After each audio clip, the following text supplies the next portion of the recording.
असद साहब, जैसे आपने वाले साहब का ख्वाब था, मैं बड़ा ख्वाबों से इंस्पायर्ड होने वाला इंसान भी हूँ, क्योंकि मुझे लोगों के ख्वाब भी बड़े होते हैं कि किसी किसी की ख्वाहिश है कि सिविल सर्वेंट बनना है, किसी की ख्वाहिश है इंजीनियर बनना है, डॉक्टर बनना है। अभी क्वेश्चंस भी काफी आ गए हैं, लोग आपसे कुछ पॉजिटिव रहने के वाले से क्वेश्चंस कर रहे हैं, वो तो मैं करूंगा। लेकिन मेरा एक स्क्रीन पे क्वेश्चन चल रहा है, बहुत सारे जो सुनने वाले यंगस्टर्स हैं, सिविल सर्विस सर्विस जो है करियर ऑप्शन के तौर पे, ये कोई खास किस्म के लोग होते हैं? ये एक बड़ा मुझसे मुझसे भी सवाल किया जाता है, और वो मैं आपसे करूंगा कि क्या कोई खास स्लॉट होती है, कोई खास लोग होते हैं जो सिविल सर्विसेज की तरफ जाते हैं, जिनका एजुकेशन से बैकग्राउंड हो? आपके हजारों सैकड़ों शागिर्द आपके पास आते होंगे, आपसे इंस्पिरेशन लेते होंगे, थोड़ा सा मुझे जरा ये बताइए, ये सिविल सर्विस जो है, ये कोई खास किस्म की ब्रीड होती है, खास किस्म के लोग होते हैं, कौन करता है, और क्या एक ऐसी चीज है जो सीखी जा सकती है? इस पर थोड़ी सी रोशनी डालें। ये मेरा बिल्कुल it is my strongest forte, और मैं पिछले 20 सालों से इस मैदान अमल में हूँ, और मैंने इसको सदका जारिया समझ के हज़ारों बच्चों की मेंटोरिंग की, और अल्हम्दुलिल्लाह उनको पिछले 20 सालों में सिविल सर्विस के अलावा भी बहुत सारे करियर्स में सेटल होने के लिए उनकी करियर डेवलपमेंट की, उनकी करियर काउंसलिंग की। सिविल सर्विस में कहता हूँ कि ये कोई खास कोई ऐसी ब्रीड नहीं है सिविल सर्वेंट्स की। ये आम लोग होते हैं मेरे जैसे, आप जैसे, लेकिन ये खास एक खास असलोब में ये ग्रो करते हैं, और खास एक प्रोसेस से गुजर जाते हैं। और वो खास प्रोसेस क्या है? वो बिल्कुल सिंपल है, और मैं उन बच्चों के लिए जो इस वक्त मुझे देख रहे हैं और सुन रहे हैं, कि आपने ऑनेस्ट रहना है अपने उन ख्वाबों के साथ जो आप या आपके माँ बाप ने आपके लिए देखे। और अगर आप स्टूडेंट हैं तो ऑनेस्टी का तकाजा ये है कि आपने वक्त ज़ाय नहीं करना, और वक्त ज़ाय किए बगैर अपनी तवानाइयाँ, टाइम, टैलेंट, एनर्जी को अपने सब्जेक्ट्स के ऊपर, अपनी स्टडीज़ के ऊपर फोकस करना है, और उस बड़े ख्वाब के साथ जुड़े रहना है जो आपको ज़िंदगी में किसी अगले मकाम पे ले जा सकता है। तो मैं सिविल सर्वेंट्स को अगर मैं सम अप करूँ, they are common people with uncommon qualities, with uncommon energy level and passion, and a burning desire to do something different, something better, something unique. और वही बात वापस उस बड़े ख्वाब की तरफ आ जाएगी। और जब आप बड़े ख्वाब देखते हो तो सिर्फ बड़े ख्वाब देखते रहना नहीं बड़ा काम होता है दानियाल, फिर उनके लिए बड़ी एफर्ट भी करनी पड़ती है। उसकी रिक्विजिट जो एंडेवर है, इनपुट है, वो आपने देनी है। मैं हमेशा इसको आपने somebody और nobody में तकसीम किया, ये तीन बेसिकली मैंने इनको तीन क्लासेस में तकसीम कर रखा, somebody, anybody and nobody। आपने देखा होगा रॉबिन शर्मा ने इस पे किताब भी लिख डाली है, द 5 AM क्लब। यस, और जबरदस्त किताब है। जिस जमाने में हम सुबह 5 बजे उठ के पढ़ते थे, उस जमाने में तो ये किताब क्या लिखने वाला भी उसने भी नहीं सोचा होगा। तो ये अब जरा क्लब उल्टा हो गया जी, अब 5 AM स्लीपिंग क्लब्स आ गए। बस दानियाल, मैं आपको बताऊं कि ये बेसिकली कुरान पाक का फतवा है। ये अल्लाह पाक का आपका मेरे साथ, हमसे सबके साथ वादा है। और ये रॉबिन शर्मा और ये सारे टोनी बिजॉन और पता नहीं इन्होंने कुरान पाक पढ़ा होगा तर्जमे के साथ, मोहम्मद इक़बाल का बड़ा खूबसूरत तर्जुमा है, इन्होंने जरूर इंस्पिरेशन ली होगी कुरान पाक से। उसमें आयत करीमा जो स्कूलों में, हमारे स्कूल में भी लिखी होती थी, और लैसल इंसान इल्ला मासा, नहीं है इंसान के लिए इस दुनिया में कुछ भी सिवा उसके जिसके लिए वो मेहनत करता है। इससे आसान फार्मूला क्या हो सकता है? जो आपने एंडेवर करना है, जो आपने परस्यू करना है, जितना आपने वक्त देना है उस अपने ख्वाब को, अपनी मंजिल पे सच्चाई के साथ चलते रहने के लिए, उतनी बड़ी आपको कामयाबी मिलनी है। तो उस लैसल इंसान इल्ला मासा के मैंने 3 दर्जे बना दिए नीचे। एक सुबह 5 बजे जो उठता है, नमाज पढ़ के अपना दिन शुरू कर लेता है, और वो 9-10 बजे तक 16-17 घंटे का दिन गुजारता है। ये वो फैक्ट्री है जो 8-8 घंटे की 2 शिफ्टों में काम करती है। एक है 9 to 5, मेरे जैसे सिविल सर्वेंट, सरकारी दफातर में काम करने वाले या प्राइवेट मुलाजमत करने वाले, उनका दिन 9 बजे शुरू होता है, वो 5 बजे छुट्टी करके घर आ जाते हैं। तो वो उनकी 8 घंटे की शिफ्ट है, वो एक शिफ्ट में काम करते हैं। 5 to 9 वाले 2 शिफ्ट में फैक्ट्री चलाते हैं। तो आप सादा लफ्जों में 2 फैक्ट्रियां पैरेलल, एक 8 घंटे की शिफ्ट पे चले और एक 16 घंटे की 2 शिफ्टों में चले, दोनों का प्रोडक्शन लेवल क्या दानियाल सेम होगा? सही। दोनों की प्रोडक्शन का स्केल क्या सेम होगा? बिल्कुल नहीं, डबल होगा। बिल्कुल ऐसे। तो 5 to 9 वाले लीडर्स हैं, वो टॉप अचीवर्स हैं, वो इनोवेट करते हैं, वो कोई कंट्रीब्यूट करते हैं इस दुनिया में, वो कोई चीज नई बनाते हैं, वो सोल सर्चिंग करते हैं, वो एनालिसिस करते हैं अपने वक्त का, अपनी एनर्जीज का, और ये सोचते रहते हैं कि वो क्या गैप है जिसको वो फिल कर सकते हैं अपनी इनोवेशन के साथ, अपनी एंटरप्रेन्योरशिप के साथ, अपनी क्रिएटिविटी के साथ। ये एट द टॉप है, वो 5 to 9 वाला क्लब है, जो इलीट क्लब मैं कहता हूं, जो लीडर क्लब है, जो इनोवेटर्स है। और ये वो लोग हैं जिन्होंने वक्त का धारा बदला है, जिन्होंने दुनिया को बदला है। वो साइंटिस्ट हो, वो इन्वेंटर्स हो, वो डिस्कवरर्स हो। फिर है 9 to 5 वाले, वो एनीबॉडीज है, वो एनीबॉडीज है, वो अचीवर्स है, वो वर्कर्स हैं, वो किसी के लिए काम करते हैं, और वो रिप्लेसेबल कमोडिटी है। मैं आपका एम्प्लॉई हूं, आपको मेरा काम पसंद नहीं आया, आप मुझे थैंक यू लेटर देंगे और मेरी जगह पे मुझसे बेहतर लेके आ जाएंगे। तो ये एनीबॉडीज जो है, ये सबसिस्टेंस लिविंग पे काम करते हैं। जैकमा की वो कोटेशन हमेशा मैं शेयर करता हूं बच्चों से, जैकमा alibaba.com वाला जो टॉप रिचेस्ट में है, और उसने एक आइडिया दिया सबसे पहले ऑनलाइन शॉपिंग का, और अब वो उसने कह रखा है कि you will never grow rich as long as you work for somebody else. You will only start getting rich the day you have people working for you, जब आपके लिए लोग काम करना शुरू हों। सर, आप ये मेरा एक सवाल, ये अभी मैं बिजनेस के सवाल पे आऊंगा, कौन सी टाइप्स जो आपने मुझे बताई, कुछ क्वेश्चंस आ रहे हैं वो मैं ले लूं। इस्लाम अली का क्वेश्चन है स्क्रीन के ऊपर, फेसबुक से उन्होंने क्वेश्चन पुट इन किया। My question is how to keep ourselves motivated in the toughest of times, what is the key? तो मोटिवेशन तो आपकी फील्ड है, जरा ये बताइए। कह रहे हैं आजकल जैसे कोविड-19 के हालात हैं, अनसर्टेनिटीज है, स्टूडेंट्स परेशान है, तो ये जरा इस्लाम के क्वेश्चन के हवाले से बताइए, मोटिवेट कैसे रहें जी? टफ टाइम है अभी, जरा situation is tough right now. बड़ा आसान इसका जवाब है, when going gets tough, it's the tough which gets going. ये जो एडवर्सिटी होती है, ये जो टेस्टिंग टाइम्स होते हैं, ये जो टर्बुलेंट टाइम्स होते हैं, इन्हीं के अंदर तो अपॉर्चुनिटी छुपी होती है, इन्हीं के अंदर तो लेवल ऑफ एक्सीलेंस अटेन करने का मार्जिन होता है। When everybody is going down, you need to be up and you will be reckoned as a force। मैं आपको ये बताता चलूं, और जिस दोस्त ने ये इस्लाम अली का ये क्वेश्चन है, मैं इनको ये कहूंगा कि बच्चे, अगर आप सड़क पे चल रहे हो और आपके सामने 4 फुट की एक दीवार हो, और आपको कोई कहे कि यार ये 100 रुपए ले लो और इस दीवार को फलांग लो, तो आप कहोगे नहीं यार, ये बहुत बड़ा काम है, ये मैं नहीं कर सकता। लेकिन जैसे ही पीछे से कुछ सायरन बजे इमरजेंसी का, और पता चले कि जनाब एक मैड डॉग है जो कि which has been let lost, और वो काटता फिर रहा है सबको, और पीछे से कोई एम्बुलेंस जो है या सायरन बजाती हुई गाड़ी ऐलान कर रही है कि जनाब सारे अपने अपने घरों में बंद हो जाएं और रास्ते छोड़ दें, पीछे एक जो है हल्का मैड डॉग, हल्का कुत्ता आ रहा है और वो काटता फिर रहा है सबको। तो आप ये सुनते ही इतनी बड़ी छलांग लगाएंगे कि आपको पता ही नहीं चलेगा।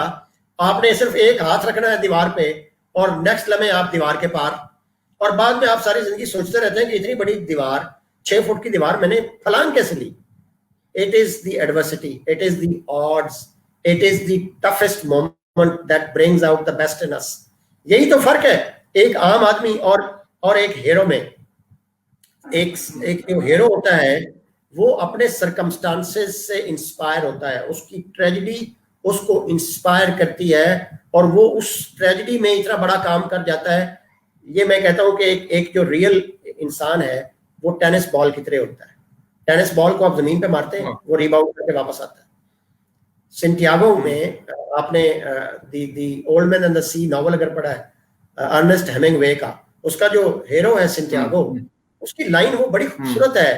वो एक शार्क मछली जिसके साथ वो लड़ाई, पूरे समंदर की शार्क मछलियों के साथ वो लड़ाई लड़ते लड़ते अपना शिकार वो ले आता है, और एक छोटा बच्चा मैनलन उसके साथ उसका सपोर्ट कैरेक्टर होता है, और वो खून आलूद हाथों में वो अपनी मछली, बेशक उस मछली पे गोश्त शार्क से कोई नहीं छोड़ा, लेकिन उसका जो स्केल्टन है वो घसीट के साहिल समंदर पे जरूर लाने में कामयाब हो जाता है। और उसकी वो लाइन, ये इस्लाम अली के लिए मैसेज है, इस सवाल का जवाब भी है।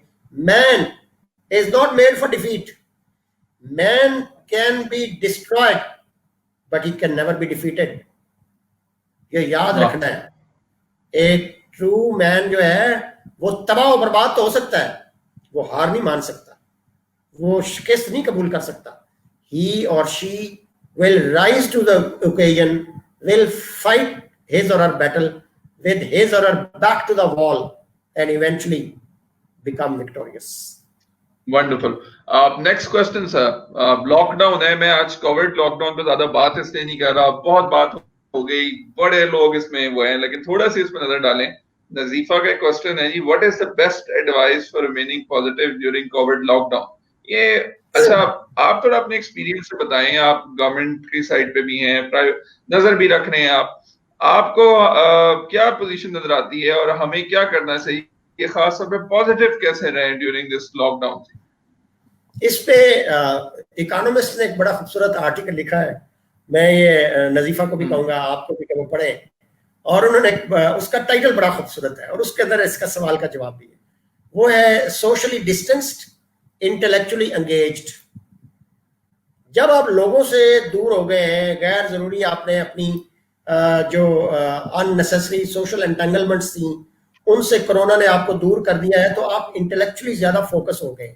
ये इवॉल्व के सेशन भी आपने शुरू कर लिए हैं, मैंने वीलॉग्स शुरू कर लिए हैं, मुझे टाइम मिलता है, मैं 5-10 मिनट 8 मिनट के वीडियो रिकॉर्ड करके अपने बच्चों को इंस्पिरेशनल जो है वो टॉक शोज दे रहा हूँ। और ये पिछले 10 साल से आप जैसे छोटे भाई मुझे मोटिवेट करते रहे, लेकिन मैं वो ना कर सका जो आजकल कर रहा। तो it has given us time, it has given us time to reflect, to do the soul searching, to sit back a little। कि मैं वो देखता हूँ कि जो मेरी वो गांव वाली जिंदगी, वो स्कूल जिसमें मैं पैदल जाता था और लाइफ इतनी स्लो थी, और अब भी मैं वीकेंड अपने गांव में गुजारता हूँ। हमारी माँ चूंकि गांव में होती है तो मैं वीकेंड अपनी माँ के पास जा गुजारता हूँ। दानियाल यहाँ फैसलाबाद में, लाहौर में, हमारे अर्बन सेंटर्स में रात 12-1 बजे तक हमें पता नहीं चलता कि दिन खत्म हुआ है या रात आई है। मैं जब अपने गांव वाले घर जाता हूँ, क्या अमर है और क्या ये मिरेकल है कि अब भी मैं जाता हूँ तो वहां 9 बजे मेरी आंखें बंद होना शुरू हो जाती हैं, मेरी पल्स रेट नॉर्मल हो जाती है, ब्लड प्रेशर बिल्कुल नॉर्मल हालात में चल रहा होता है, बल्कि लिटिल बिलो नॉर्मल शायद चला गया होता है, और 10-10-10:30 बजे मेरी आंखें बंद हो जाती है, मैं सो जाता हूँ, गहरी नींद लेता हूँ 6-7 घंटे 8 घंटे की, और सुबह फिर अजान, जो इमाम मस्जिद अजान देता है तो 5 बजे मैं उठ के नमाज पढ़ लेता हूँ। तो जैसे आप कह रहे हैं ना कि नेचर इज हीलिंग इटसेल्फ, बड़ा खूबसूरत जुमला, और उस नेचर के बेटे बन के हमने भी उस मदर नेचर के बेटे और बेटियां बन के उसका ये पैगाम जरा इंटरप्रेट करना है, वो हमें क्या बताने आई है इस कोरोना की आड़ में। वो हमें शायद ये कहने आई है कि बेटा ये बेटी जरा आराम से, जरा स्लो हो जाएं, जरा रिफ्लेक्ट करें और अपनी जिंदगी को एंजॉय करना शुरू करें, अपनी family life, and family life is a blessing. मैं आपको बताऊं सर, बहुत सारे लोग, we have been joined by Babar Javed, Mohammad Mustafa, Mian Talal. मेरे पास एक क्वेश्चन जो सिविल सर्विस के हवाले से आया कि कोई खास मज़ामीन पढ़ के सिविल सर्विस के एग्जाम में बैठा जाए तो बेहतर है, ये इस पे जरा ब्रीफ नजर डालें कि किस किस्म का नॉलेज होना चाहिए। हमने ये देखा है कि बहुत सारे इंजीनियर्स और डॉक्टर भी फिर इन द एंड आर्ट्स के मज़ामीन रख के CSS कर रहे होते हैं, थोड़ी सी रोशनी डालें। मैं इस पे एक तो आपको बताता चलूं कि मैं इंशाल्लाह मेरा ये प्रोग्राम है, ये जो वीलॉग्स का असल टारगेट है वो ये सिविल सर्विस एग्जाम की तैयारी, और ये बच्चे जो सुन रहे हैं देख रहे हैं, इनको बिल्कुल आप कहें कि ये खातिर जमा रखें, they should not be worried. मैं इंशाल्लाह वीलॉग्स की एक सीरीज बना रहा हूँ सिविल सर्विस की गाइडेंस एंड काउंसलिंग के लिए। लेकिन अभी अगर आप थोड़ा सा for everyone, if you can share के अगर आपको कोई सोशल मीडिया पे या यूट्यूब पे देखना चाहे तो आपको कैसे फॉलो कर सकता है, ताकि हम वो तमाम फॉलोअर्स के लिए आपका वो फॉलो भी कर सकें वो बात। मेरा जो यूट्यूब पे और मेरे बाकी सोशल मीडिया पे जो मेरा नाम सिर्फ असद ताहिर जप्पा, जिस भी चैनल पे डालेंगे, जिस भी सोशल मीडिया के प्लेटफॉर्म पे डालेंगे, लिंक्डइन पे, आपके इंस्टाग्राम पे, ट्विटर पे, फेसबुक पे और यूट्यूब पे, यही असद ताहिर जप्पा जो नाम आ रहा है उसकी सर्च में लिखें और टाइप करें और आई विल बी देयर। तो मुझे सब्सक्राइब करें असद ताहिर जप्पा यूट्यूब पे, और वहां मेरे वीलॉग्स भी हैं और आने वाले वीलॉग्स भी आएंगे। लेकिन यहाँ पे इस सवाल का मुख्तसर जवाब देता चलूं कि 3 काम आपने करने हैं जो भी सिविल सर्विस करना चाहता है। एक, अपनी इंग्लिश लैंग्वेज एरर फ्री कर लें, फुल प्रूफ कर लें, उसको इंग्लिश लिखनी और बोलनी एब्सोल्युटली परफेक्शन के साथ आनी चाहिए, और ये कोई बड़ा काम नहीं है, बेसिक ग्रामर है, और वो ग्रामर जमाना कदीम से वही चली आ रही है और क़यामत तक शायद उसमें कोई तब्दीली आने का इम्कान नहीं है। इंग्लिश ग्रामर अपनी ठीक कर लें, आपको एक करेक्ट सेंटेंस लिखना और बोलना आना चाहिए। अगर आप एक फिक्रा अच्छा लिख सकते हैं तो आप 4 लिखेंगे तो एक पैराग्राफ बन जाएगा, चंद पैराग्राफ इकट्ठे होंगे तो एक स्टोरी या एक ऐसे बन जाता है। तो पहला जो स्ट्रॉन्ग फोर्टे आपने करना, चूंकि ये जो कंपटीशन का एग्जाम है 12 पेपर्स होते हैं, सारे के सारे इंग्लिश में होते हैं, सिवा उर्दू में या कोई लैंग्वेज जिसमें कोई ऑप्शन मिल जाए। तो इंग्लिश आपका वो व्हीकल है ट्रांसपोर्टेशन ऑफ आइडियाज का, तो वो स्ट्रॉन्ग होना चाहिए। दूसरा जो बड़ा काम करना है वो अपना एक वर्ल्ड व्यू जरूर डेवलप करना है, और उसके लिए एक मैं लाइन बोला करता हूँ, who is doing what and why, कौन क्या कर रहा है और क्यों कर रहा है। वो मुल्क हो, वो ऑर्गेनाइजेशन हो, वो इंडिविजुअल्स हो, वो पूरी दुनिया हो, आपका साउथ एशियन रीजन हो, पाकिस्तान हो, इस पर जरा नजर लगानी है और नजर रखनी है। वो टीवी टॉक शोज से कर लें, बीबीसी सुन लें, बीबीसी पे बड़े अच्छे स्टेफन सैकर हो या टिम सेबेस्टियन हो, उसका हार्ट टॉक और बाकी डॉक्यूमेंट्रीज वो देखें, तो आपको दुनिया के मामलात और हालात पे नजर रखना जरूरी हो जाता है, और एक वर्ल्ड विजन मैं इसको कहा करता हूँ वो डेवलप करना जरूरी है। और तीसरा मैं हमेशा कहा करता हूँ कि जो अपने सब्जेक्ट्स हैं उनका इंतखाब 3 चीजें सामने रख के करना है। एक आपका बैकग्राउंड है, जिसमें वो मज़ामीन जो आपने ऑल द वे बतौर स्टूडेंट पढ़े हैं, वो एक आपकी स्ट्रेंथ हो सकती है। दूसरा ये देखना है कि उनमें से वो कितने सब्जेक्ट हैं जो स्कोरिंग है, वो देखना है। उसके लिए बहुत सारे फोरम अवेलेबल हैं जिसके ऊपर सब्जेक्ट्स की हिस्ट्री पड़ी होती है, चूंकि at the end of the day आपका फेवरेट सब्जेक्ट, आपका पसंदीदा सब्जेक्ट नॉन स्कोरिंग भी हो सकता है, उसको मार पड़ रही हो सकती है पिछले 2-4 सालों से, तो जरूरी नहीं कि आपने वो ऑप्ट करना है। और तीसरा वो सब्जेक्ट जो आपने पढ़ा नहीं है लेकिन वो आपको पसंद हो सकता है। कई लोगों को हिस्ट्री पसंद होती है, वो वैसे मैथमेटिशियंस होते हैं या इंजीनियर्स होते हैं या डॉक्टर्स होते हैं, लेकिन उनको पॉलिटिकल साइंस बड़ा पसंद होता है, उनकी हिस्ट्री या पॉलिटिक्स पे बड़ी गहरी नजर होती है, तो वो भी उनका कटिंग एज हो सकता है। लेकिन at the end of the day scores matter. जो भी आप सब्जेक्ट लें उनको अच्छी तरह तैयार करें, उनके पिछले 15-20 साल up to date question paper लें, उनके सॉल्व क्वेश्चन पेपर भी मिलते हैं, लेकिन फिर उनको जब आपने अटेम्प्ट करना है तो जो आपका पावर ऑफ एक्सप्रेशन है वो यूनिक होना चाहिए। बेशक आप एक बेसिक गाइड पढ़ के अटेम्प्ट करें, लेकिन the way you retranscribe it, the way you present it, that is your own.